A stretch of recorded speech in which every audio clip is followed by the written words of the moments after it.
Hello, I'm Ben. Today we're going to be chatting with Charlie Ward about Weekend Club.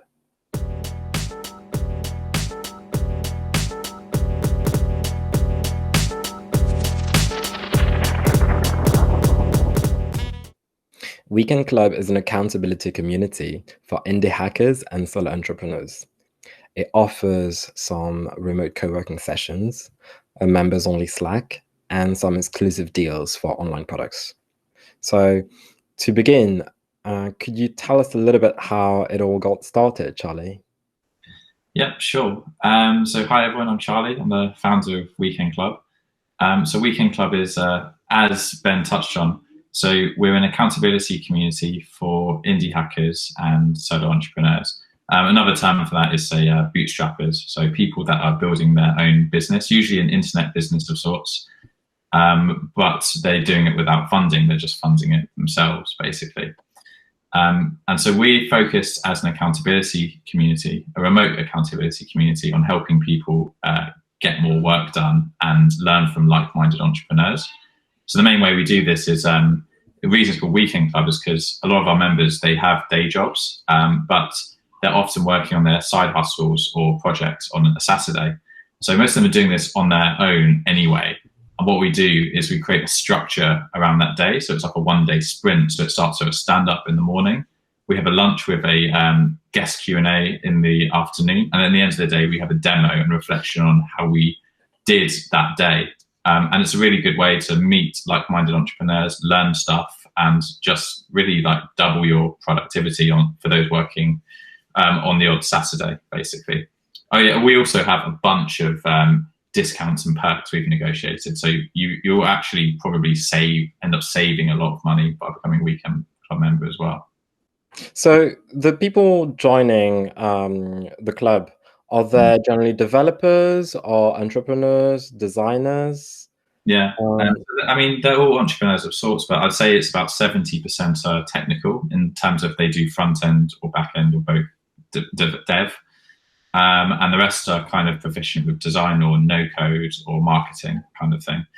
The reason it's quite heavily technical is because, I mean, Weekend Club was originally born out of an indie hackers meetup I run in London called Indie Beers. For those that know Indie Hackers, it's an online website and community for bootstrappers to learn from each other. And it's like a forum kind of thing and a podcast.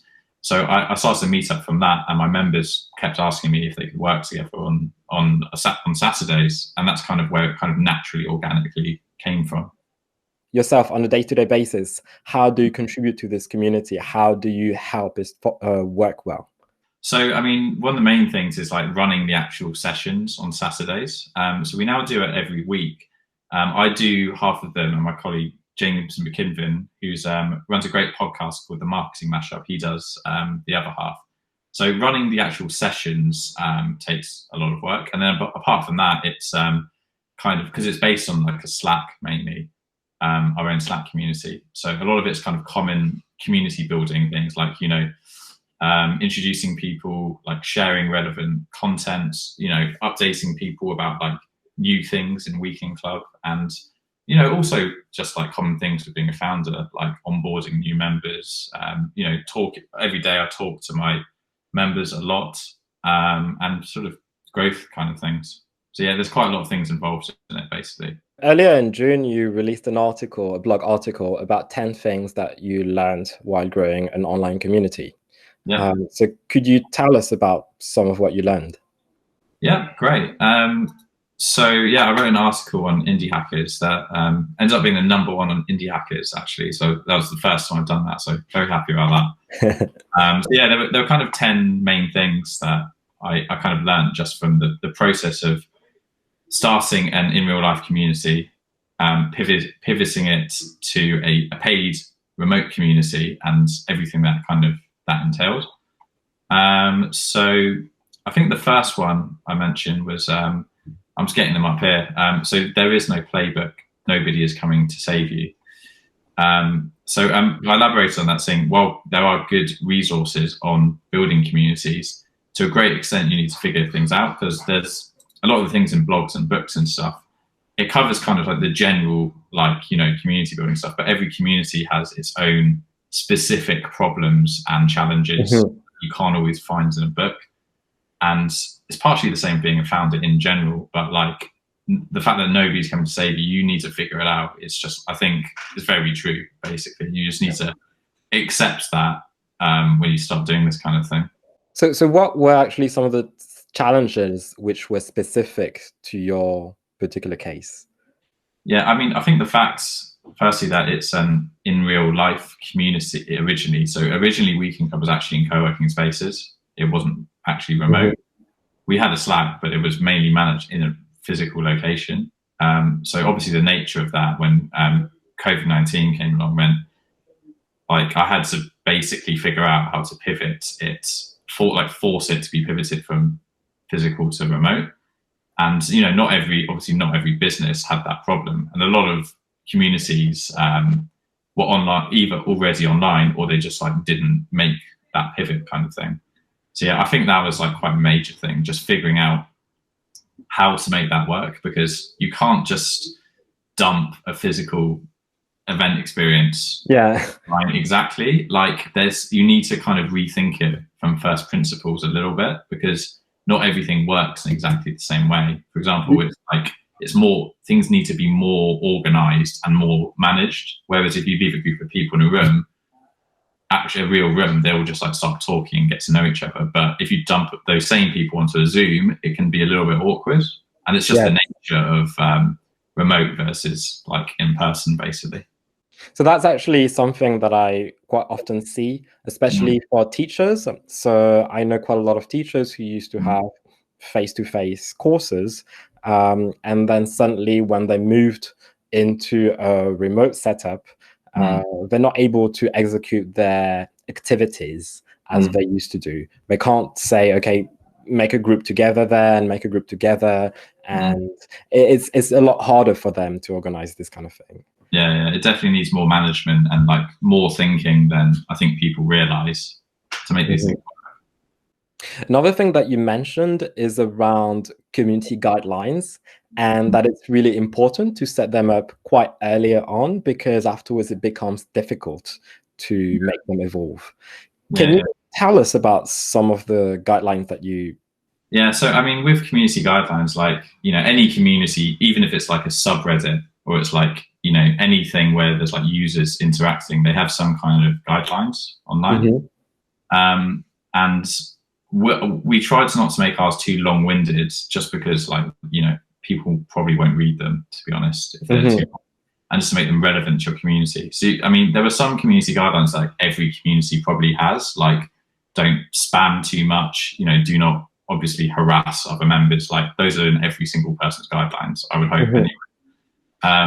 And you also need some which are kind of specific to the community itself, that kind of reflects its cultural values that you want to kind of push.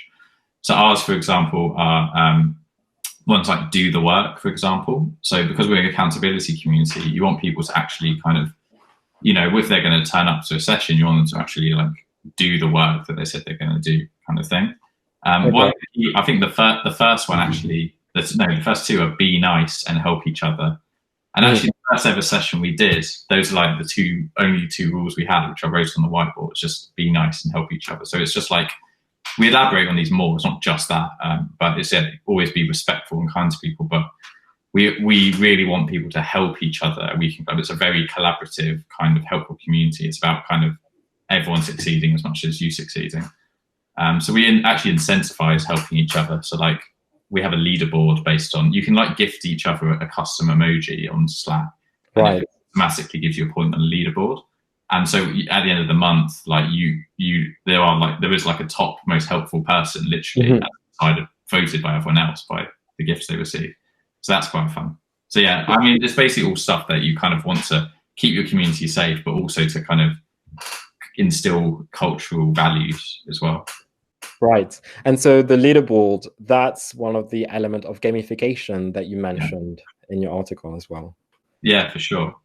Yeah, my friend Gislan, he's created a product called Peers, and it does a few things. But one of the main things that we use is the gamification element. And so yeah, it automatically you select you configure it to attach it to your Slack, and then yeah, like each month it just creates a leaderboard based on who's gifted who's been gifted the most emojis, basically. But you select not just all emojis, but a specific emoji that represents something. And so we give each other a little beer, which indicates you've been helpful, kind of thing.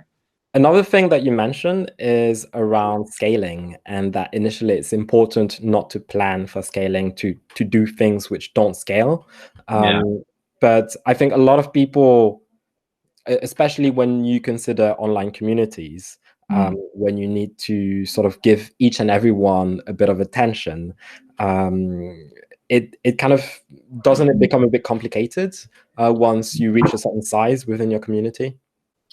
Yeah, but I guess that's just, you know, the reason is do things that don't scale, but is the quote, and it's originally a Paul Graham quote of Y Combinator, and you know, inherent in that is like you can't do it forever, but to get to the point where you are just growing naturally, it helps to do some stuff early on which is not scalable. And what that specifically means is like offer surprisingly good customer service and to like be extremely helpful to people, to kind of onboard them and, you know, like get to know them and understand their issues, kind of thing. So yeah, you can't do it forever, but if you get to the point where you are scaling, it's probably because you put in that extra effort kind of early on. So in terms of platform that you use for people to get together, what is it from a technical perspective? Is it mostly Slack and Zoom? Yeah, basically. Like Slack's the main interface, but yeah, we also do Zoom calls as well. Mainly for like on the Saturday sessions, like when we do a stand-up to say what we're working on, we do it in Zoom, and then I match everyone with their buddy their accountability buddy for the day, so they get I put one-on-one calls. But yeah, those are the main ones that like people actually experience day to day. But we've got a few other, like obviously we've got a website built in Webflow. We use MailChimp a lot. I use Zapier as well to connect a few different things. We use Stripe to accept payments because we take subscription payments. So it's all kind of stitched together with like various no-code tools. Like I'm not a developer myself, so and it would be unnecessary, I think, to use real code for a lot of these things because there are all these like great off-the-shelf tools now as well. When you create leaders within your community, when you decide to give people certain responsibilities, so is it part of giving away control over what happens within the community? I mean, there's a few reasons to do it. It's like, I mean, especially as you grow, you know, one person can't do everything, basically. Like you just don't have enough time as it grows to kind of be able to pay attention to everything that's going on. And so you just need more people. And the best people to help you moderate that are your existing members, rather than getting like outside people who are not part of the community and maybe don't understand it and don't know the people within it. So it's as simple as like, if you imagine Reddit, like every subreddit has, when it gets to a certain size, they have a bunch of mods or moderators who are already part of the community, and they're the best people to manage it because they know the members, they know like the nuances of the subject and the culture within it. And so with creating more leaders, that's all that is basically. So we're within Weekend Club. So you know, James, one of our oldest members, he now runs other Saturday sessions, which I do pay him to do. So he doesn't just do it for free. But like it wouldn't, you know, the reason he's so good at it is partially because he was a member and already understands the culture, kind of thing. But yeah, I think in future I would like, as we grow, I would like to add like, you know, other mods, like moderators and other people running sessions and that kind of thing. So that's in the pipeline for the future. So another thing that you mentioned is around finding the right metrics for your product. And one metric that you say is the one that you find useful is the product market fit. Yeah. So how did it come up, and how did you decide, and do you actually have product market fit? Yeah. So the product market fit kind of metric.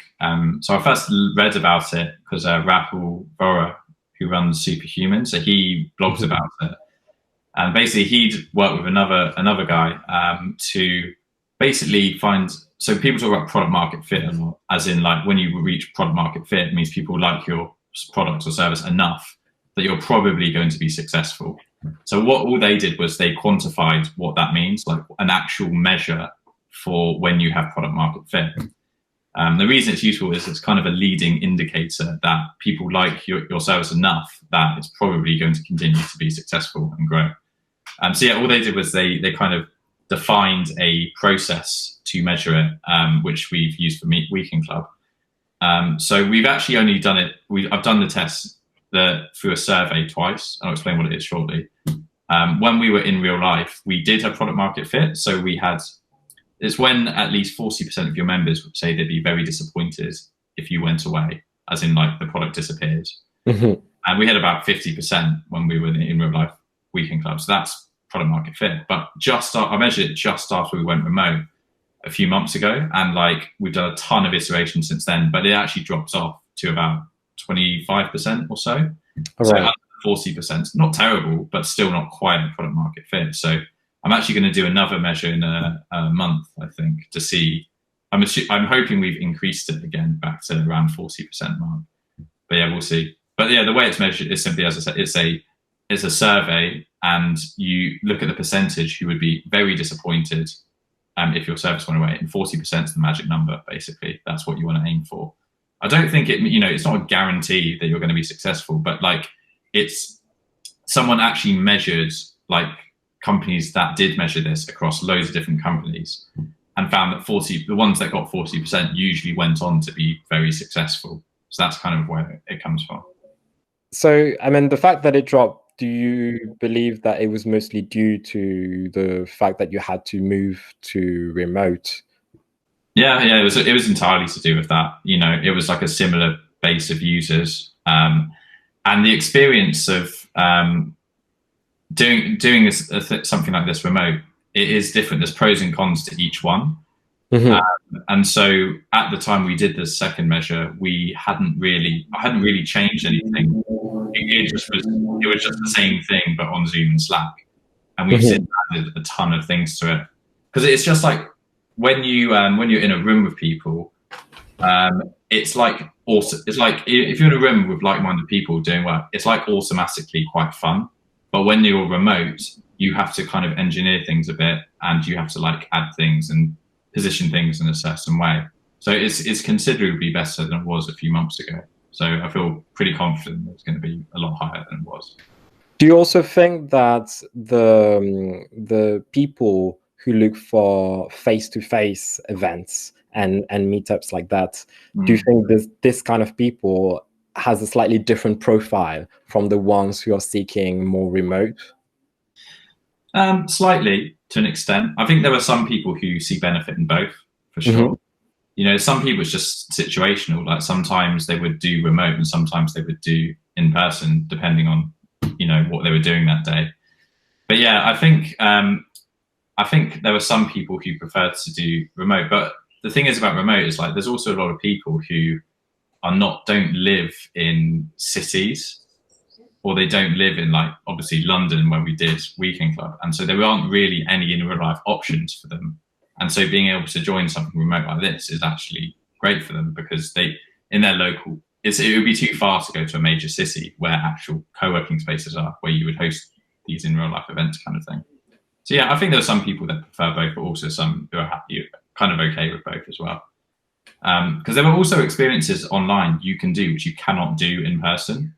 Like you can get, for example, now we're remote, we get people from all over the world. So we've got people dialing in from Switzerland, Sydney, Boston, soon Nepal, California. And so so you get like a wider range of like really interesting people, which it's amazing. It just makes it super fun.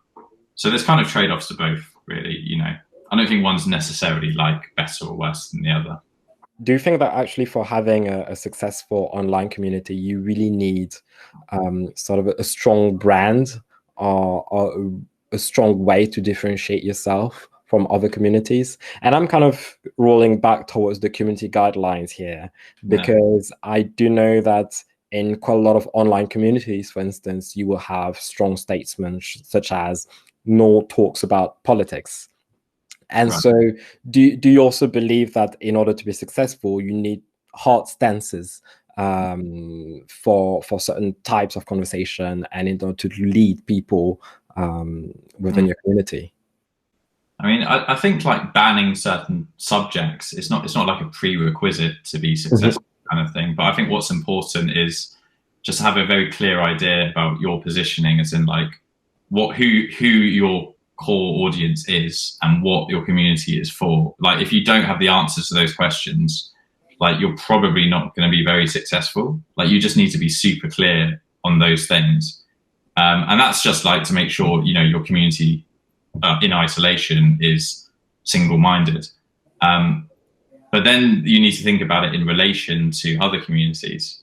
So, you know, there are actually, especially since COVID-19, there's all sorts of entrepreneurial remote communities popping up. Like it's becoming more and more of a common thing, and the paid community model, subscription model, is becoming more common as well. And so, you know, in that kind of environment, you just need to be super clear about like what's special about you and what's different about you. Because if you just get lost amongst a bunch of other similar communities, then obviously it's not going to be as good for you as if you're like quite, you know, easy to remember or define what you do.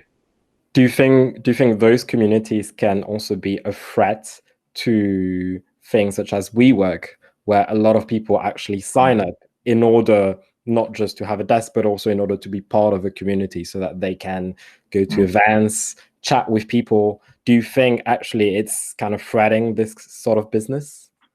I think it could to an extent, because I think you know, like for things like WeWork to succeed, they just need like very high occupancy, basically, over a long period of time. And I think as, you know, even if things relatively go back to normal, I think a significant chunk of businesses realize that they can operate fine with at least part of their workforce remote. So co-working spaces they're probably going to lose like a good chunk of people who don't need to, who don't want to or don't need to go into the office. But you know, that's from the business perspective. From like a person's perspective, if you're an entrepreneur or you're a freelancer, you know, you do have to question: is it worth me spending, you know, £200 to £400 a month on a desk at a co-working space? Like, is that really worthwhile? Or I could join a community, like an online community, which is probably considerably cheaper and doesn't require them to leave their house. So yeah, I think more and more of these are popping up actually. So yeah, I kind of expect it to be a threat to bricks and mortar co-working spaces, unfortunately, because there's a lot of great co-working spaces out there. One thing also that you mentioned is that you're building your company in public. So what do you mean by that? How much actually is it in public? How much are you showing? Yeah. I mean, you know, you can't share every single thing because you know, it'd probably not be interesting for people. A lot of the things you end up doing. But yeah, I think it's building public is simply just sharing your journey as you go and like different things you're working on at an early stage. So for example, like when I'm working on an updated landing page, I'll share it on Twitter when it's done, just to get some feedback, or just like I'll throw out an idea online. And I also post on Indie Hackers. I try and when I make a major update, like when we added all the we added like over 100 like perks and discounts to Weekend Club as part of the membership, like included. Like I did an Indie Hackers milestone on that, partially because like there's a lot of reasons. You get feedback. It's, you know, like free content marketing, you know, especially if your audience are going to be reading it like mine do on Indie Hackers. And it's just a good way of keeping yourself accountable. If you kind of commit to making regular updates, it kind of makes you like make sure you have something to update people about. So it kind of keeps you working. So you know, I think for like 90% of businesses, building in public is like a good idea, unless there's something like inherently secretive about what you do that you don't want people to find out about. But, you know, I think people like overestimate how important that is most of the time. So the people joining Weekend Club, are they coming? I mean, what exactly are they coming here for? What are they looking for when they sign up to Weekend Club? Yeah. So our typical member is you know, is probably quite a ambitious like either marketer or software engineer who already has either an idea or kind of a prototype, or maybe even has some early revenue kind of thing, but they still have a day job, and they want to just basically get way more work done, and they want to meet like-minded people and learn from each other. I think learning, one of the best ways to learn, not just obviously reading stuff, but like in a community, having interactions, having conversations, having debates about things, really sharpens you around certain topics. So yeah, people come to within the Saturday sessions, because we create the structure where they can get a lot more work done, and the accountability buddies means people push each other to get way more work done. So you probably get twice as much work done if you work on Saturdays, so your day job at Weekend Club, than you would otherwise. It's a great place to get feedback. So people send each other like Loom videos, like going through their landing page and just giving people really detailed feedback. And it's from people who are like have experience in like, you know, getting revenue for their products, or like are really good designers or really good marketers and that kind of thing. So, you know, it's a really good place to learn and get feedback. And also like make friends, like, because it's like-minded people. Not everyone in their hometown knows many other bootstrappers, right? And so it's a great place to make friends. And I think the last thing is also just like, you know, putting the discounts to a pool as well. Like one member said he's saving $600 this year as a result of just one of the discounts we offer. Okay. So he's actually like saving more money than he will pay being a Weekend Club member over the next year. Do you think there's a space for within Weekend Club for people who are not particularly entrepreneurs? To be honest, we're quite focused on the more entrepreneurial community and bootstrappers and that kind of thing. So, you know, I'm sure that there's space for like a version of this for other verticals. Like someone mentioned that, you know, something like this would work well for writers. So people that are like, you know, writers like writing, whatever it is, books, scripts, whatever. And we do have content creators who do write stuff, like, but they're not writers. They're kind of like entrepreneurs first, and then, you know, make content second. So yeah, I don't think we're looking to cater for that. I think we're quite focused on bootstrappers. Yeah, you do mention that a lot of your members are developers as well. So I would imagine that a lot of the conversation might veer off towards the tech topics. Not a lot of it, like, you know, as much as you'd expect, but there's lots of other topics involved in growing a business. Like a lot of topics are about, you know, pricing, about design, brand positioning, you know, all sorts of things like that as well. Because there's just so many things that go into like making money from a product now. So what do you think the future holds for Weekend Club? Ultimately, our vision is to be the ultimate bootstrapper support network. So if you are a bootstrapper or are trying to be a full-time bootstrapper, signing up to Weekend Club the vision is to make this the best thing you can possibly do in terms of getting advice, staying accountable, getting discounts. And we're just going to continue, think of it like Amazon Prime for bootstrappers. Like we're just going to continue adding more and more great things to the subscription just to make it kind of like an absolute must-have for you. So yeah, that's ultimately where we want to take it. So just improving a lot of the existing things. Also, once COVID-19 kind of simmers down a little bit, and I know there's some reopening scheduled like in early July, we'll probably bring back in real life sessions again, like in physical locations. We'll still keep remote as well. So we'll have kind of like two different options for your subscription. So yeah, I think that's the next major step, figuring out like that transition back into it, because you know, some people do like in real life, some people like remote. So, you know, I would never like get rid of one or the other, I don't think. And just final question, Yeah. if you had a piece of advice to give to a new entrepreneur, what would it be? If I had to give a single piece of advice, it's just like let your idea evolve. Like, don't just have to think I have an idea and this idea must work, or like I've failed. Like, you know, any successful company you see, big or small, like it's evolved either a little or a lot from its original form. And you just need to be flexible and see, you know, be customer led. Like, the most important thing is like what your users want ultimately, and trying to make them happy. Like, you should also factor in like you know, relative to your competition, that does matter. Some people say it doesn't matter. I think it does matter, and the environment you're in, that kind of thing. But yeah, just make sure you you know, are willing to let your idea evolve and just don't be too precious about it. You know, like we started from just like a pub meetup, meeting once a month in a pub to talk about products, and now we're a remote community with people in all over the world, kind of thing. And once in a year, there might be something else like I haven't considered yet. So, you know, it's kind of like the beauty of doing this as well. It makes it interesting. Great. Well, thank you very much, Charlie. It was very nice chatting with you. Thank you, Ben. Thanks for having me. And I wish you all the success. Thanks. You too, man. Cheers. Cheers.